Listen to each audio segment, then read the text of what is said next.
Hi hello నేనండి మీ అరుణాని. ఈరోజు మనం చేసుకునే కర్రీ వచ్చేసి పన్నీరు కాజు అండి. పన్నీరు కాజు కర్రీ ఎలా చేయాలో ఫస్ట్ అయితే కాజుని ఏపి తీసి పక్కన పెట్టుకోవాలండి. అదే ప్యాన్లో కాస్త జీలకర్ర వేసుకోవాలి. జీలకర్ర వేగినాక ఉల్లిపాయ పచ్చిమిరపకాయ సన్నగా కట్ చేసుకోవాలి.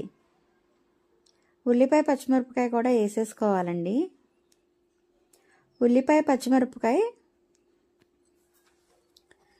గోల్డ్ కలర్ వచ్చే వరకు వేగాలండి. అప్పుడే మరి కర్రీ వచ్చేసి చాలా టేస్టీగా ఉంటుంది. దావాలో చేసేలాగా చపాతీలో, రోటీలో, విత్ రైస్లో, వెజిటేబుల్ బిర్యానీలో కూడా సూపర్గా ఉంటుందండి. ఒక్కసారి అయితే మాత్రం ఖచ్చితంగా టేస్ట్ చేసేయండి. ఇంత చక్కని కూరని మరి నేను ఎలా చేస్తున్నానో మీరైతే చూసేయండి. కాస్త సాల్ట్ వేసుకున్నానండి. సాల్ట్తో పాటు పసుపు కూడా వేసుకున్నాను. ఇక మొత్తం కర్రీ అంతా వచ్చేసి చేసే టిప్ ఎక్కడుంది అంటేనండి, ఈ ఉల్లిపాయ పచ్చిమిరపకాయ మగ్గకూడదండి, వేగాలి. చక్కగా మంచి గోల్డ్ కలర్ వచ్చే వరకు వేగాలి. అప్పుడేనండి కూర మంచి రుచినైతే మనకిస్తుంది. ఇలా సాల్ట్ వేసి కాసేపు నేనైతే మూత పెట్టేసి మొత్తానికి అయితే డీప్ ఫ్రై చేశానండి. అడుగు పట్టకుండా ఉంటుందని నేనైతే నాన్ స్టిక్ ప్యాన్ వాడుతున్నాను. మామూలుగా వాడేవాళ్ళు అయితే కొంచెం దగ్గరుండి కదుపుకోండి.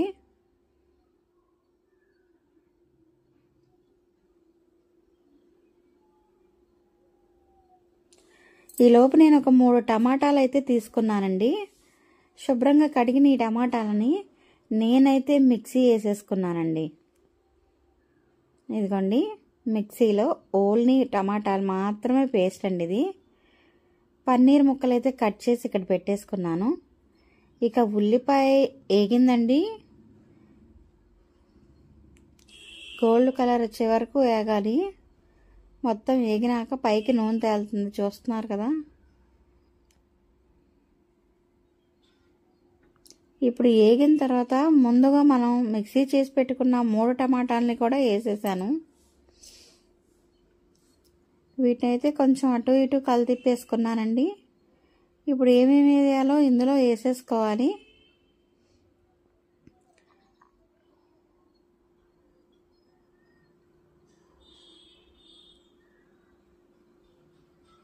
చాలా మంచి వాసనతో మంచి గుమగుమ చేస్తుందండి. ఆయిల్లో ఫ్రై అవుతుంది కదా మరి.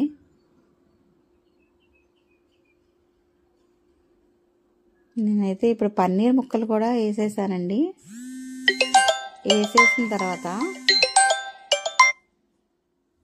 పన్నీర్ ముక్కలు కూడా వేసేసుకున్నాను. వేసుకున్న తర్వాత కొంచెం వాటర్ వేసుకున్నానండి. ఇందులోనే రుచికి తడిపోయిన ఉప్పు, కారం, కాస్త ధనియాల పొడి, కాస్త జీరా పొడి కూడా కలిపేశాను. ఇవి కూడా వేసేసాను నేను. ఇప్పుడైతే కాస్త కొత్తిమీర వేస్తున్నానండి. దగ్గరికి వచ్చే వరకు ఉడకనివ్వాలి. కూర అయితే మాత్రం చాలా టేస్ట్గా రుచిగా ఉంటుందండి. మీరు కూడా ఖచ్చితంగా ఒక్కసారి అయితే టేస్ట్ చేయండి. వీడియో నచ్చితే లైక్ చేయండి, షేర్ చేయండి, సబ్స్క్రైబ్ చేసుకోండి. టేస్ట్ అయితే మాత్రం అబ్బా సూపర్ అంటే సూపర్ అండి బాబోయ్, చాలా బాగుందండి. జీడిపప్పు, పన్నీర్ ముక్కలు తగులుతుంటే ఎంత రుచిగా ఉందో. స్టవ్ అయితే ఆఫ్ చేసేసుకున్నానండి. చాలా టేస్ట్గా ఉంది. అంతేనండి, వంటింట్లో మాత్రం వంట అయిపోగానే తమ్మటే స్టవ్ క్లీన్ చేసుకోవడం నాకు బాగా అలవాటండి.